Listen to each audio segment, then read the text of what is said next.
दोस्तों, आज के लोग आगे क्यों नहीं निकल पा रहे हैं? ऐसा क्या हो सकता है जो तुम्हें आगे बढ़ने से रोक रहा है? क्या वो तुम्हारी प्रॉब्लम है या कोई तुम्हारी मजबूरी या फिर तुम्हारी सोच कि यह कार्य मुझसे नहीं हो पाएगा? यह सोच तुम्हारी गलत है। हमारे दिमाग में दो घोड़े दौड़ते हैं, एक नेगेटिव दूसरा पॉजिटिव। जिसे ज़्यादा खुराक दी जाएगी वही जीतेगा। या तो आप नेगेटिव लोगों के साथ रहते हैं या फिर आपके साथ जो कुछ बुरा हो जाता है तो आप उसे नेगेटिव मान लेते हैं।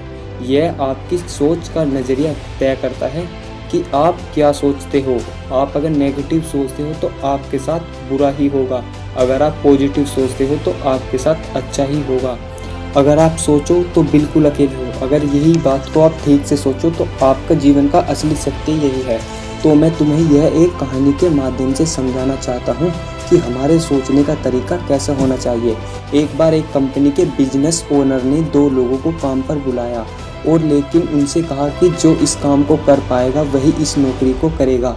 उन्होंने पहली कंपनी ने एक को पहले आइलैंड भेज दिया और कहा कि वहाँ पता करो कि हमारी कंपनी के शूज वहाँ बिकेंगे या नहीं। उसने वहाँ जाकर देखा तो कहा फ़ोन कर कि सर, यहाँ पर तो कोई जूते पहनता ही नहीं है, हमारे शूज़ यहाँ पर नहीं बिक सकते। तो उसे कंपनी ने वापस बुलाकर उसे काम से निकाल दिया और दूसरे को भेजा तो दूसरे ने कहा कि सर, हमारे पास तो यहाँ पर मौके ही मौके हैं, यहाँ पर कोई शूज पहनता ही नहीं है, तो इन्हें सबको शूज पहनने की ज़रूरत है। अगर हम अपनी कंपनी यहाँ पर चलाएंगे तो हमारी कंपनी काफ़ी कमाएगी। इस सोच को लेकर उसने वहाँ पर कंपनी शुरू की और वहाँ सभी को जूते पहनाने शुरू किए और सभी ने जूते पहने और पहनने के बाद उस कंपनी ने उसे बहुत अच्छा कार्य दिया और उसने काफ़ी खूब कमाया। तो दोस्तों, ये होता है हमारे सोचने का नज़रिया।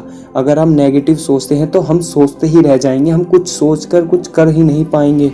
तो दोस्तों, आपको वीडियो कैसी लगी आप हमें कमेंट करके ज़रूर बताएं और शेयर और सब्सक्राइब करना ना भूलें।